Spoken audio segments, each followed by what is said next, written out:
हाँ Abdul, metabolic disorder में scurvy and osteogenesis imperfecta, ये चैप्टर का नाम है। स्कर्वी क्या होता है? विटामिन सी का कमी से गम ब्लीडिंग सब होता है, वही ना।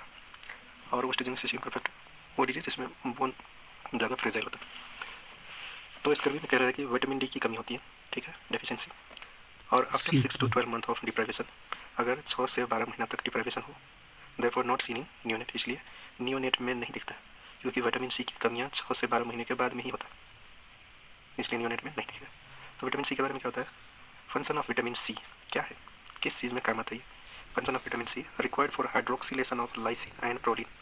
लाइसिन एंड प्रोलीन क्या है? ये amino acid.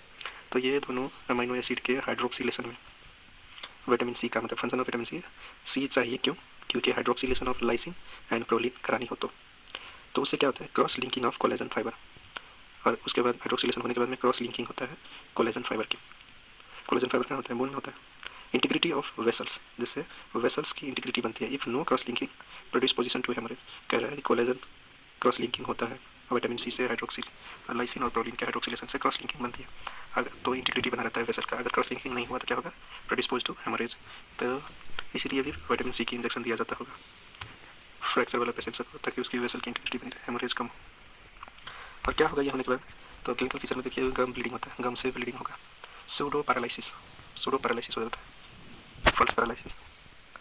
Scorbutic rosary, painful sharp, osteochondral prominence, painful दर्द होने वाला और शार्प तेज धार वाला, जैसे ओस्टियोकोंड्रल प्रोमिनेंस हो जाता है। स्कॉर्ब्यूटिक रोजरी कहते हैं इसे। और एनीमिया होता है इसको, खून की कमी हो जाएगा। इम्पेयर्ड आयरन एब्जॉर्प्शन क्यों होगा? क्योंकि आयरन की एब्जॉर्प्शन ठीक से नहीं, तो आयरन एब्जॉर्प्शन ठीक से हो उसके लिए भी हमें विटामिन सी जरूरी होता है। पुअर वुंड हीलिंग, अगर इसकी कमियाँ हो जाए तो वुंड हीलिंग कम होता है, पुअर हो जाता है। तो अच्छी वुंड हीलिंग कराना हो तो क्या देंगे? Vitamin C. हाइपर केराटोसिस होता है, कमी हो जाए तो हाइपर केराटोसिस हो जाएगा, आपके स्किन पे केराटिन का लेयर ज़्यादा बनेगा। आर्थरालजिया होगा, जॉइंट का पेन होता है।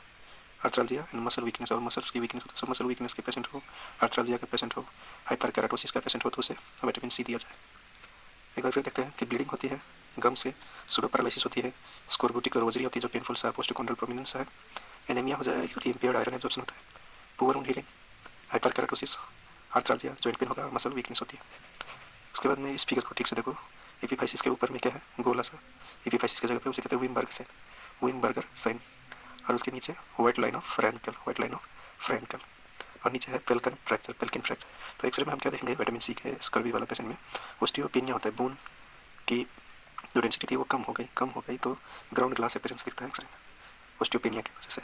और पेंसिल टिप कॉटेक्स जो होती है पेंसिल टिप की तरह दिखती है, विमबर्गर साइन होता है इसमें। और white line of Frankel due to failure of reabsorption of calcified matrix, fail हो जाना reabsorption of calcified matrix reabsorb ना होना। और फिफ्थ पॉइंट है पेलिकन स्पर, जो प्रोजेक्शन इन मेटाफाइसिस होता है, मेटाफाइसिस में प्रोजेक्शन की तरह है। ट्रीटमेंट वही है, विटामिन सी देंगे इसको। दूसरी बीमारी है हमारी ओस्टियोजेनेसिस इम्परफेक्टा। फोटो देखिए कैसा है, हड्डी टेढ़ा टेढ़ा। तो ये होता है आपका स्केलेटल डिस्प्लेसिया, यानी कि हाइपोप्लेसिया में क्या होता है? बढ़ना, हाइपोप्लेसिया में कम होना। Characterise by genetic defect in type 1 collagen. Osteogenesis imperfecta आपके सवाल आएंगे कि जेनेटिक डिजीज है तो किस कोलेजन का? तो आंसर होता है टाइप 1 कोलेजन का। और ये दो तरह के होते हैं, क्वांटिटेटिव और क्वालिटेटिव में डिवाइड किया गया इसको। ऑटोजोमल डोमिनेंट भी है और ऑटोजोमल रिसेसिव इनहेरिटेंस, दोनों है इसका। क्लिनिकल फीचर में हम क्या देखेंगे? इंक्रीज टेंडेंसी फॉर फ्रैक्चर, ये बीमारियों को बहुत ज़्यादा टेंडेंसी होता है फ्रैक्चर होने का। Rate of fracture healing normal है, लेकिन हीलिंग जो होती है वो नॉर्मल होता है इसमें। Lower limb fracture more common, ज़्यादातर फीमर की फ्रैक्चर होती है। ग्रोथ अरेस्ट में भी associated due to repeated fracture, बार बार फ्रैक्चर होने की वजह से ग्रोथ अरेस्ट हो जाता है, बच्चा छोटा सा रहता है, बड़ा नहीं हो पाएगा हाइट में। Hyperlaxity of ligament with hyper mobility of joint, hyperlaxity of ligament इसमें क्या होता है? हाइपरलेक्स होता है और हाइपर मोबिलिटी होगा जॉइंट का। एसोसिएटेड प्रॉब्लम इसमें आपको मल यूनियन होता है, यूनियन ठीक से नहीं होगा, डिफॉर्मिटी होता है। और एक ऑटो पेल्विस कहते हैं, ऑटो पेल्विस ये होता है। इसके बाद में डिसलोकेशन ऑफ पटेला डिसलोकेट हो जाएगा इसमें।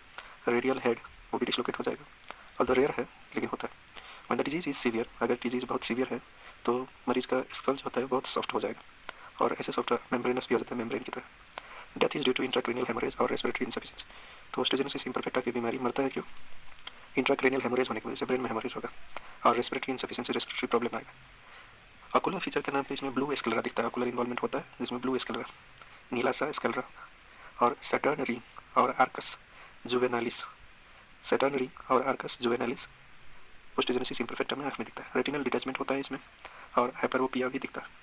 कान के मामला में ऑडिटरी इन्वॉल्वमेंट में सीन इन 40 to 50% केसेस बने, 100 में से 50 को होगा ही। Compression of nerve due to soft skull bone, nerve दब जाती है सॉफ्ट स्कॉल बोन होने की वजह से। इन्वेस्टिगेशन के नाम पे आप सीरम कैल्शियम और सीरम फॉस्फोरस कराएंगे तो नॉर्मल ही आता है, अल्कलाइन फॉस्फेटेज इंक्रीज होता है। और डायग्नोसिस के लिए हम लोग पॉजिटिव फैमिली हिस्ट्री इसकी पॉजिटिव होता है। क्लिनिकल ये देख सकते हो आप, रेडियोलॉजिकल साइंस से पता कर सकते हो। Electrophoresis analysis of collagen type 1 specimen, अगर आप इलेक्ट्रोफोरेसिस करोगे कोलेजन 1 स्पेसिमेन का तो fibroblast cultured from skin biopsy से आप फाइब्रोब्लास्ट कल्चर कर सकते हो।